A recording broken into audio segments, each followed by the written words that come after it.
Okay, class, welcome back to World Literature English 2333. We're going to have a quick lecture here today that's talking about where we are, talking about the upcoming midterm, etc. So let's talk about the dates for the midterm. I'm going to give you tonight, today I sent over the midterm study guide class.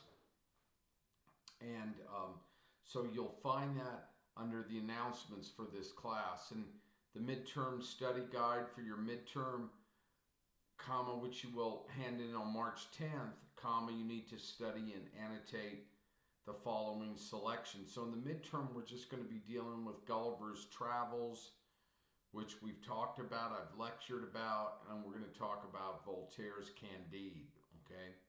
And it says here the test will consist of one or two questions in which you will give an analysis of the above works in relation to their historical and universal context. I will give you the midterm on March 8th. I will offer a new lecture by March 7th. And this is this lecture right now that I'm doing tonight, class. So, that's the study guide. Read Gulliver's Travels, which you have. Keep going over Voltaire's Candide. Study it, annotate it, and remember that these will be class essay answers. Once again, it's going to be, your answers will be a fully developed essay, one or two. If it's two questions, it'll be short essays. If it's one, it will be a longer essay, but still in about the amount of time that you could write one in a 50-minute class. If we're doing this in class on deadline in a blue book in about 50 minutes. So make sure that if it's two essays, they'll be shorter. If it's a longer essay, it will be a longer essay. Maybe if it's one essay question, maybe somewhere in around 700 words or longer. And then make sure, class, it's a fully developed essay as best as you can. Now, one of the things that I'm going to send you over tomorrow is I'm going to show you correct essay formatting, okay, with the spacing and everything. Generally, it's 12-point type. Correct 1-inch margins, class. It'll be double spaced, which you're going to send me. And I'll send you an example of a properly formatted essay, since we are going to be not doing this in class, but sending it to me through Blackboard Messages as, class, a Microsoft Word document, okay? So, double spacing, proper indentations, all the things that, once again, you learned in English 1301 or before that on what a essay should look like. So I'll give you that exact example. You study that, and then when you turn in yours on March 10th, it's going to look that way. So you'll get the midterm on the 8th. You'll turn it in on the 10th. Okay, and then I will talk about then it's going to be time for spring break, and we'll talk about that, and we'll have a meeting for what's going to happen after spring break. But we'll take care of this right now.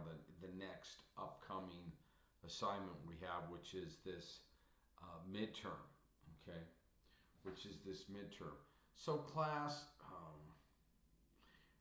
one of the things I want to talk about when it does come time to write your midterm and you get these essay questions or questions in regards to Gulliver's Travels, Jonathan Swift's Gulliver Travels, or Voltaire's Candide, is when you go to answer the essays, make sure, once again, that you back up whatever thesis is you're going to come up with, that once again you go to the text and you back it up with quotes from the text. You're going to make a point, back it up with text. I stay wide open to what my students, their theses are. I stay wide open till what arguments they want to make. But once again, if you're going to make a point, I want it proved. And I want it proved through the text of the, once again, Gulliver's Travels and the text of the actual Candide. So that's where it'll be coming in to digging in deep. And once again, finding those passages that you can bring into your essay to make it work. Okay?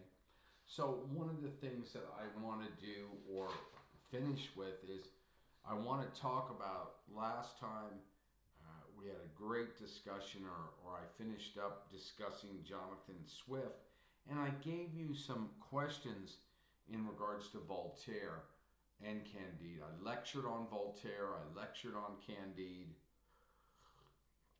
and then I gave you some questions, and I want now to talk about the answers, once again, to these questions in regards to, in our book, once again, the Norton Anthology of World Literature, Volume D, where we are, once again, the great basic short novel, Candide by Voltaire. One of the questions that I had asked you to think about is, how is philosophical optimism depicted in Candide? How is philosophical optimism depicted in Candide? So as you're finishing up, as you're reading the entire, once again,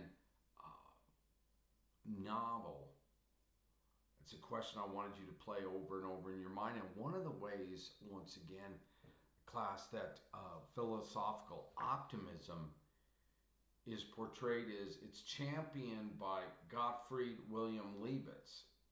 Philosophical optimism, the movement, was widely accepted during the Enlightenment period. So during the Enlightenment, philosophical optimism was in vogue. It wasn't the only thing in vogue, but it was championed by, once again, Leibniz, the philosopher during this time. Leibniz believed that everything happens for a reason, which he neatly summarized with the phrase sufficient reason. So be thinking about that. Leibniz, everything happens for a reason, once again, and that's very tied in with, can be with a philosophy of God consciousness, consciousness that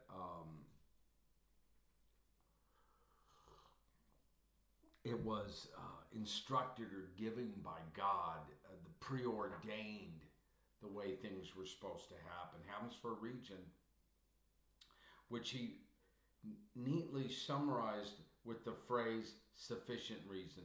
The character of Pangloss in Candide, class, an ardent supporter of Leibniz's theory, teaches Candide that there are no effects without causes, and though some effects may not seem wonderful at the time, they all lead to happy endings. Okay, so we can see too, class, that philosophy is certainly around today. It can be, and it's certainly not embraced by everyone, but it once again is a philosophy. Okay, maybe not so much leading to happy endings, but yeah, possibly. So we can see philosophical optimism still today, certainly being preached by some scholars and theorists. Every time and place is the best of all possible worlds, as they talked about in Candide, because God controls everything and God will do only what is right. Okay? God controls everything. God does everything that is, will control everything that is right. And it's God's will. Philosophical optimism. Whether you believe it or not, we certainly see that Voltaire and Candide had a field day with that. Okay. Candide questions the premise of philosophical optimism throughout the book because Voltaire thought it was a bunch of, once again, Voltaire thought it was a bunch of nonsense. philosophical optimism. There are surely events that have no greater purpose, like earthquakes. Pangloss's and Candide's flawed logic regarding causes and effects, such as the notion that noses are sloped to support glasses, so therefore people wear glasses, shows just how ridiculous optimistic thinking is. So, there it is right there, one of the ways, and the ways in which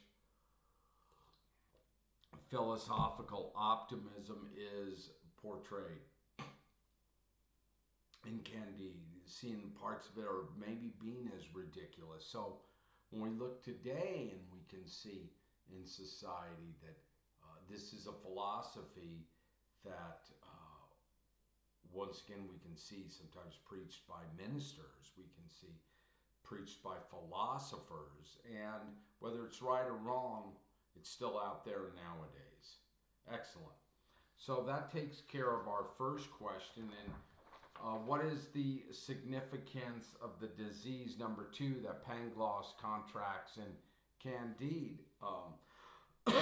The syphilis suffered by some of the characters in Candide is symbolic, class, is symbolic of the dangers of empire building. So fascinating to think about, class. Once again, the dangers of empire building. Pangloss's particular strain was given to him by Paquette, the Baroness's maid, and is thought to have originated with Christopher Columbus's journey to the New World in 1492. So we think about before Christopher Columbus came, or before these empire builders came, there was no syphilis and no venereal diseases. And then once again, Pangloss gets it from Paquette, once again the Baroness's maid. It was a commonly held belief that syphilis came from the unexplored Americas. Logic follows that if Spain hadn't been trying to expand its territory and influence, the disease would never have made it into Western Europe. Okay? Fascinating. Would have never made it into Western Europe, possibly. Syphilis is also symbolic of the original sin of Adam and Eve, both spread through sexual intercourse, literally eating away at a person's physical and spiritual form. So, empire building, syphilis, diseases, if they hadn't gone out once again and conquered lands, possibly syphilis wouldn't have been brought home. Very good. So that's, part of the answer. Question number 2. You can certainly dig more into the text to, if that was a question that would be asked of you, to elucidate that throughout the text with examples. But that's the basis for it right here. Class, question number 3. Why does Voltaire choose hanging as a means of death for Pangloss? Okay.